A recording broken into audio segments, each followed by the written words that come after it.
Hi అండి. Welcome back to my channel. ఒక కోయిల గుండె చప్పుడు. రచయిత అత్తులూరి విజయలక్ష్మి. పార్ట్ 4. సరేలే, శనివారం వస్తాను. ఇద్దరు ఇంట్లో ఉంటారుగా, మాట్లాడతానప్పుడు. నువ్వు ఇంకా రెస్ట్ తీసుకో. నైట్ డ్యూటీ చేసి వచ్చావు, మళ్ళీ సాయంత్రం ఆఫీస్కి వెళ్ళాలిగా అంటూ సంధ్య వెళ్ళిపోయింది. లాలిత్య ఆలోచిస్తూ అక్కడే సోఫాలోనే వాలిపోయి కాసేపట్లో నిద్రలోకి జారిపోయింది. వేదవ్యాస్ లాలిత్య కూడా ఒక పెద్ద కార్పొరేట్ కంపెనీలో పనిచేస్తున్నారు. లాలిత్యది అమెరికన్ బెస్ట్ కంపెనీ. ఆమె పని వేళలో రాత్రి 8 గంటల నుండి తెల్లవారిన దాకా ఉంటాయి. వ్యాస్ది సింగపూర్ కంపెనీ. ఉదయం 11 నుంచి 6 దాకా. అతను ఇంటికి వచ్చే టైం, ఆమె ఆఫీస్కి వెళ్ళే టైం. పెళ్ళై కాపురం పెట్టిన ఈ 2 ఏళ్లలో వాళ్ళు సరదాగా గడిపింది ఒక వారం రోజులు. అది కూడా లాలిత్య అక్క వరిజ వాళ్ళ పెళ్ళి గిఫ్ట్గా హనీమూన్ టికెట్స్ కొనివ్వడంతో తప్పలేదు. ఊటీ, మైసూర్ వగైరా తిరిగి వచ్చారు. ఆ తర్వాత లీవులు అయిపోయి ఆఫీసులో రిపోర్ట్ చేశారు. సోమవారం నుంచి శుక్రవారం దాకా ఇద్దరు బిజీ. కేవలం శని ఆదివారాలే వాళ్ళకి మిగిలేది. ఈ మధ్య ఇద్దరికీ పని ఒత్తిడి పెరిగింది.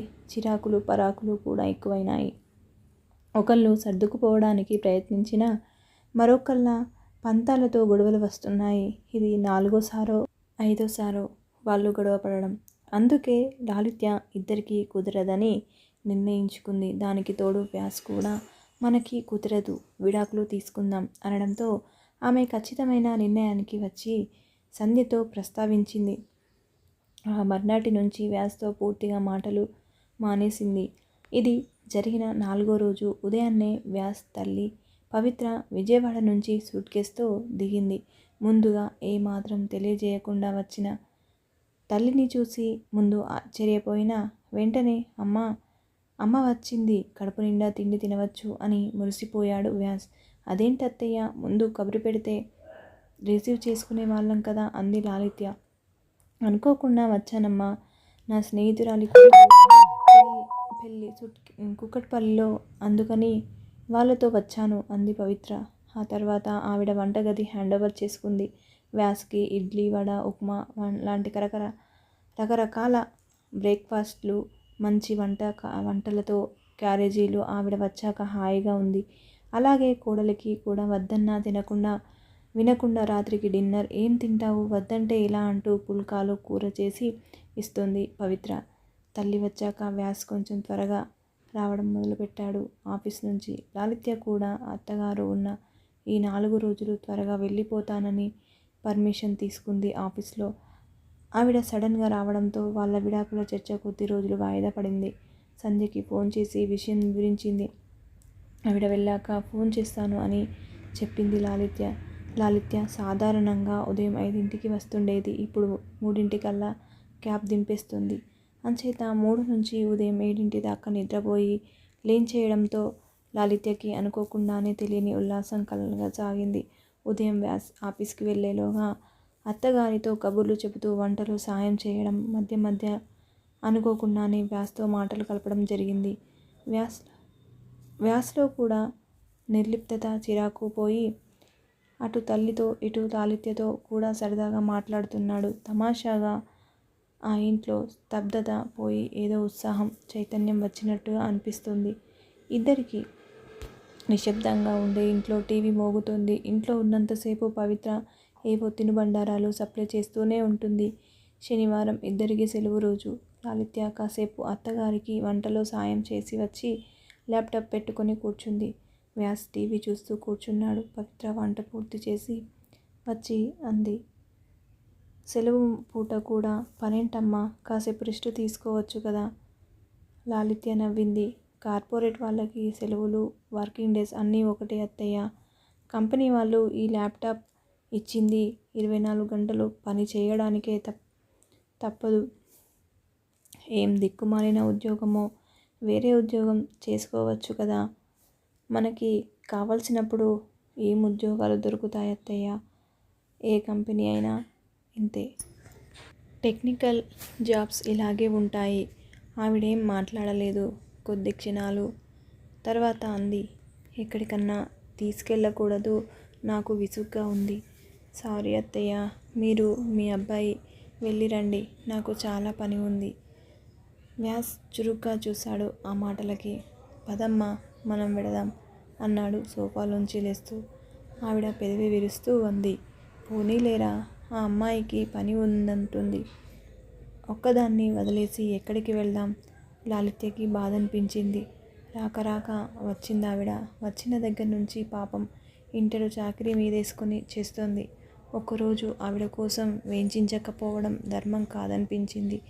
వెధవ పని రోజూ ఉండేదేలే అనుకుంటూ ల్యాప్టాప్ పక్కన పెట్టి లేస్తూ అంది. వస్తాలేండి, లంచ్ చేసి వెళ్దాం. గోల్కొండ లైట్ అండ్ మ్యూజిక్ షోకి వెళ్దాం. ఆవిడ కళ్ళు మెరిశాయి. చకచక డైనింగ్ టేబుల్ దగ్గర అన్నీ రెడీ చేసింది. ముగ్గురు కలిసి భోజనానికి కూర్చుంటే ఆ అనుభవం కొత్తగా వింతగా అనిపించింది. ఈ డైనింగ్ టేబుల్ వాడిన రోజులు చాలా తక్కువ. వర్కింగ్ డేస్ ఆఫీస్లో మధ్య మధ్య, ఇంట్లో తిన్నా ఏదో ఇంత ప్లేట్లో పెట్టుకొని ఏ సోఫాలోనో కుర్చీలోనో స్పూన్తో తింటూ మధ్య మధ్య ఐప్యాడ్లో మెసేజ్లు చెక్ చేసుకుంటూ భోజనం అయిందనిపించడం తప్ప ఇలా పద్ధతిగా వేడన్నం, వేడి సాంబారు, కూర, పచ్చడి, పెరుగుతో ఇలా తీరుబడిగా కూర్చుని భోజనం చేయడం ఎంత బాగుంది అనిపించింది వ్యాస్కి. లాలిత్యకి కూడా. ఇలా తినడానికి కూడా అదృష్టం ఉండాలి. ఈవిడ ఉన్నారు కాబట్టి. కానీ మళ్ళీ ఈవిడ వెళ్ళాక మామూలేగా. అయినా విడిపోతున్నాం కదా, ఎలా ఉంటే అనుకుంది విరక్తిగా. ముగ్గురు టాక్సీ మాట్లాడుకుని బయలుదేరారు. ముందు సీట్లో కూర్చోబోతున్న కొడుకుని నేను వెనకాల ఎక్కనులేరా, మోకాళ్ళ నొప్పి, నువ్వు వెనక కూర్చో అంటూ తన ముందు సీట్లోకి వెళ్ళింది పవిత్ర. తాను ముందు సీట్లోకి వెళ్ళింది పవిత్ర. తప్పనిసరి పరిస్థితుల్లో లాలిత్య పక్కన కూర్చోవలసి వచ్చింది వ్యాస్కి. ఆమెకి ఎడంగా పొరపాటున కూడా తాకకుండా కూర్చున్నాడు. అతను అలా కూర్చోవడంతో లాలిత్యకి బాధతో పాటు కోపం కూడా వచ్చింది. ఎన్నడూ తనని తాకని వాడిలా దూరంగా కూర్చున్నాడు. అంత పనికి రాకుండా పోయానా అనుకుంది. మళ్ళీ విడిపోయే వాడితో నాకెందుకు, ఎక్కడ కూర్చుంటే ఏం, ఈవిడ ఉన్నన్ని రోజులు సరిపెట్టుకోవాలి అనుకుంది. గోల్కొండ మొత్తం తిరిగి షో మొదలయ్యే టైంకి అక్కడ చేరి లైట్ అండ్ మ్యూజిక్ షోలో చూశారు. ఆ జనంలో మధ్య మధ్యలో వ్యాస్ తనకి తగలడం, సారీ అంటూ దూరం జరగడం లాలిత్యకి గుండె కొస్తున్నట్టు అనిపించింది. అలాగే వ్యాస్కి కూడా. లాలిత్య అక్కడ కూడా తనతో నవ్వుతూ మాట్లాడకపోవడంతో ఈమెకి నా మీద ప్రేమ పోయిందా, ఎందుకిలా దూరం అవుతోంది అనిపించింది. బయట డిన్నర్ చేసి ఇల్లు చేరేసరికి 11 అయ్యింది. చీర మార్చుకుని నైటీ వేసుకుని వచ్చి ల్యాప్టాప్ పట్టుకున్న కోడల్ని చూసి నొసలు మూడేసింది పవిత్ర.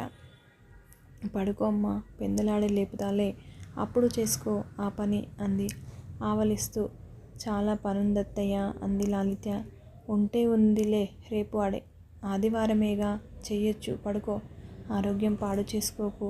వేళకి తిండి నిద్ర లేని ఉద్యోగం దేనికి, ఆ సంపాదన దేనికి? చిరాకు పడిందావిడ. అత్తగారి ఎక్స్ప్రెషన్స్ చూసి ల్యాప్టాప్ మూసేస్తూ అనుకుంది లాలిత్య. అవును, నిద్ర వస్తుంది, ఉదయాన్నే చేసుకోవచ్చు లే పని అనుకుంటూ సోఫాలో వాలిపోయింది. అదేంటి ఇక్కడ పడుకున్నావు, నడుం పట్టేస్తుంది, వెళ్ళి గదిలో పడుకో మందలించింది పవిత్ర. లాలిత్య లేచి వెళ్ళక తప్పలేదు. అప్పటికే వ్యాస్ మంచం మీద వాలిపోయాడు. లాలిత్య లోపలికి వెళ్ళగానే పవిత్ర తనే తలుపు వేసి బయట నుంచి గడియ పెట్టింది. లాలిత్య మంచం మీద వాలగానే మంచం కొద్దిగా కదలడంతో కళ్ళు తెరిచాడు వ్యాస్. సారీ, డిస్టర్బ్ చేశాను, మీ అమ్మగారు గొడవ చేస్తున్నారు, తప్పలేదు ఇక్కడికి రాక అంది లాలిత్య వ్యాస్తో. బెడ్ లైట్ వెలుగులో ఆమె మొహంలో భావాలు చదవడానికి ప్రయత్నిస్తూ సూటిగా చూసిన అతని చూపులతో ఆమె చూపులు చిక్కుకుపోయాయి. చాలా కాలం తర్వాత అతి సన్నిహితంగా తగిలిన ఆమె ఊపిరి అతనికి గిలిగింతలు పెట్టింది. పక్కకు ఒత్తిగిలి కళ్ళు మూసుకోబోతుంటే అతని విశాలమైన ఛాతీ విశ్రాంతి తీసుకోమన్నట్టు ఆహ్వానించింది ఆమెని. ఎవరి దగ్గరకు చేరారో తెలియని ఓ మైకంలో ఇద్దరు ఒకటయ్యారు. ఆదివారం పెసరట్టు బ్రేక్ఫాస్ట్. డైనింగ్ టేబుల్ దగ్గర 3 ప్లేట్లు ఉండాల్సిన చోట 4వ ప్లేటు కనిపించింది. ఇదెవరికత్తయ్యా అని అడిగింది లాలిత్య. నాకు అంటూ వచ్చింది సంధ్య. అరే, నువ్వెప్పుడు వచ్చావే ఆశ్చర్యంగా అడిగింది లాలిత్య. ఇప్పుడే అంటూ స్నానం చేసి ఫ్రెష్గా వచ్చిన వ్యాస్కి కరాచలనం చేస్తూ గుడ్ మార్నింగ్ అంది సంధ్య. వెరీ గుడ్ మార్నింగ్ అంటూ లాలిత్య పక్కన కుర్చీలో కూర్చున్నాడు. రా సంధ్య, పెసరట్లు చల్లారిపోతున్నాయి అంది పవిత్ర ప్లేట్లలో వేడి వేడి పెసరట్లు అల్లం చట్నీ వేస్తూ. చూపుడు వెలితో అల్లం చట్నీ తీసుకుని నాలుక్కి రాసుకుంటూ చాలా బాగుందంటీ. చట్నీ పుల్ల పుల్లగా, తీయగా, కారంగా, అచ్చు వాళ్ళ కాపురంలా అంది సంధ్య కొంటెగా లాలిత్యని చూస్తూ. లాలిత్య చెక్కిళ్ళు ఎర్రబడ్డాయి. కనురెప్పలు బరువుగా వాలిపోయాయి. వ్యాస్ ఆమె వైపు గంట చూసి మెత్తగా ఆమె పాదం మీద కాలివేళ్లతో నొక్కాడు. అతని చర్యకి పులకించి పోతున్న శరీరాన్ని అదుపు చేసుకుంటూ కోపంగా చూస్తున్న లాలిత్య చెవుల్లో మంత్రాల్లా అత్తగారి మాటలు, ల్యాప్టాప్లు, ఐప్యాడ్లు వచ్చి కాపురాన్ని పాడు చేస్తున్నాయి సంధ్య. ఈసారి ఎవరన్నా విడాకుల కోసం నీ దగ్గరకు వస్తే ముందు ఎలక్ట్రానిక్స్ గాడ్జెట్స్ బయట పారేయమని చెప్పు. అంత పని చెయ్యనులే ఆంటీ. మీ కాలమైతే మీ కాలం, ఆ కాలమైతే రాబోయే కాలమంతా ఈ కాలం అంది సంధ్య. ఏ కాలమైనా భారతీయ వివాహ వ్యవస్థని నాశనం చేసే మాయదారి కాలం కాకపోతే చాలు అంది పవిత్ర పెసరట్టు చుంచి నోట్లో పెట్టుకుంటూ. వ్యాస్, లాలిత్య ఒకళ్ళ మొహం ఒకళ్ళు చూసుకొని పక్కున నవ్వుకున్నారు. Thank you for watching. ఈ వీడియో మీకు నచ్చినట్లయితే లైక్ చేయండి, షేర్ చేయండి, కామెంట్ సెక్షన్లో కామెంట్ చేయండి.